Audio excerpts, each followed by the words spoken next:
Eric yang pada saat itu merupakan anak yang masih berusia 13 tahun menyerang tubuh Robbie.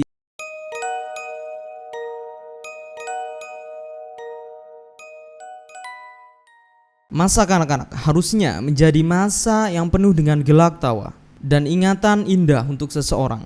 Akan tetapi entah karena faktor lingkungan maupun faktor yang lainnya, anak-anak dapat melakukan hal-hal yang bahkan sulit untuk dipercayai orang dewasa sekalipun. Dan kali ini gue akan bahas kasus pembunuhan sadis yang dilakukan oleh anak.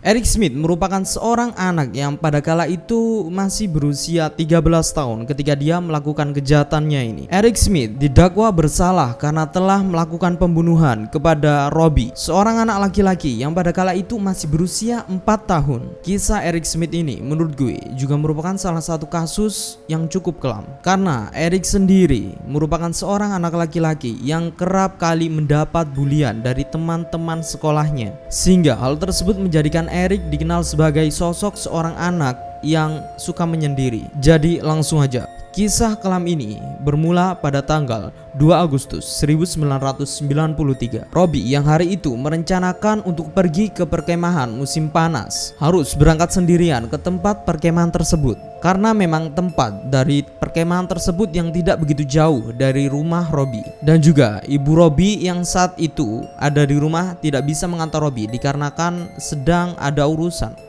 Robbie hari itu juga sempat mengucapkan selamat tinggal kepada ibunya sembari menciumnya untuk berpamitan pergi ke perkemahan musim panasnya, sebelum akhirnya ia pun berangkat sendirian. Singkat cerita, ketika dalam tengah perjalanannya menuju tempat perkemahan, Robbie pun berpapasan dengan Eric Smith.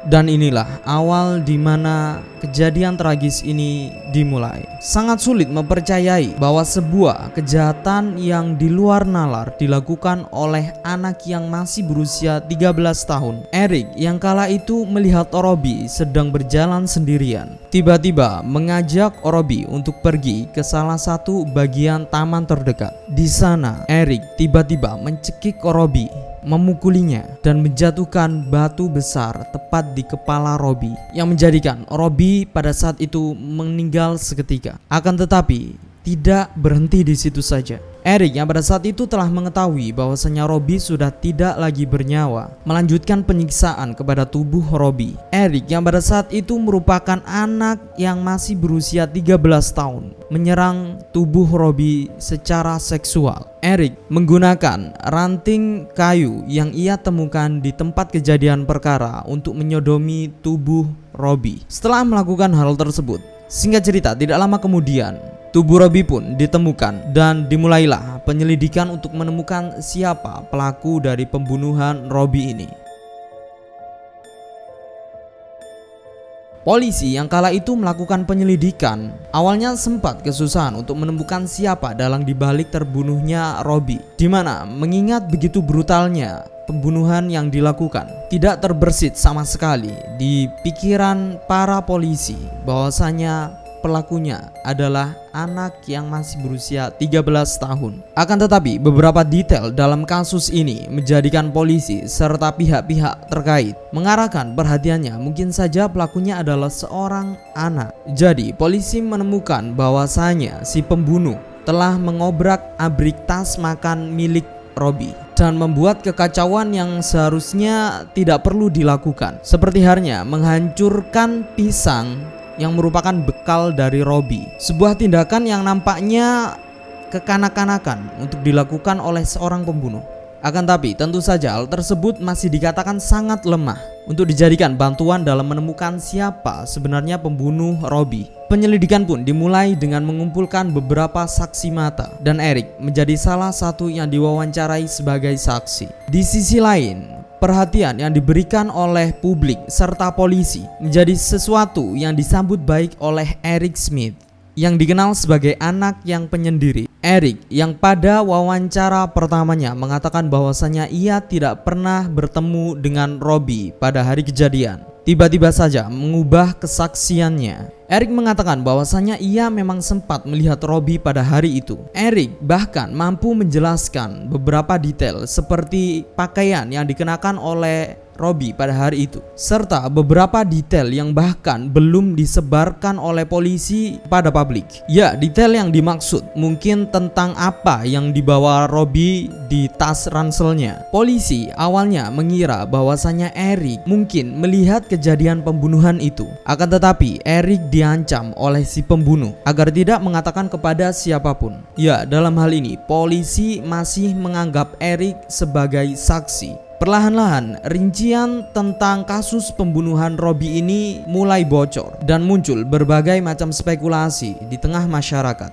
Dan salah satu spekulasi tersebut beranggapan bahwasanya mungkin saja pembunuh Robbie adalah seorang anak kecil. Ya, mengingat ditemukannya Robbie pada saat itu dalam kondisi bekal makanannya tercecer-cecer, seakan-akan memang diubrak-abrik oleh si pelaku pembunuhan. Sebuah hal yang sebenarnya tidak perlu dilakukan. Hal tersebut menjadikan salah satu warga setempat yang bernama Marilyn Haskell melakukan penyelidikannya sendiri atas pembunuhan itu. Ia pergi ke toko untuk membeli ice cream dan hal-hal lain yang disukai oleh mayoritas anak-anak, begitupun juga pisang. Ia kemudian menghampiri anak-anak yang tinggal di dekat daerah kejadian perkara dan menawarkan hal-hal tersebut pada mereka. Dan anak-anak yang dia tawari tentu saja menerima pemberian dari Marilyn tersebut. Begitupun juga dengan Eric. Akan tetapi pada saat itu Eric menolak pemberian pisang dari Marilyn sembari berkata, "Saya tidak suka pisang."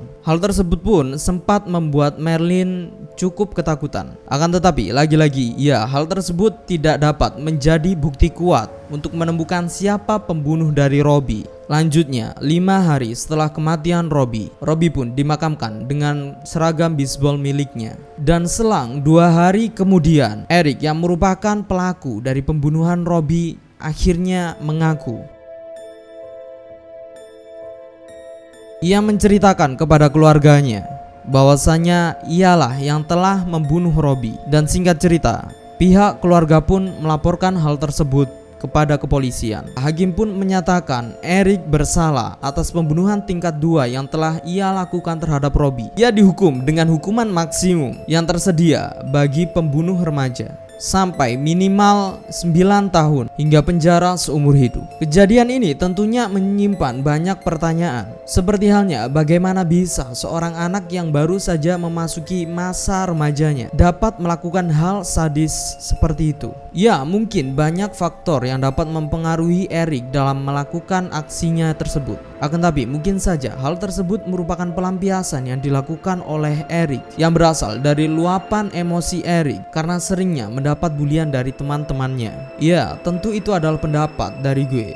Dan mungkin kalian memiliki pendapat-pendapat lain tentang apa yang bisa menyebabkan si Eric ini tega untuk membunuh si Robbie dan juga melakukan sodomi terhadap tubuhnya. Mungkin kalian yang tahu detail lebih dari kasus ini, kalian bisa tulis di kolom komen.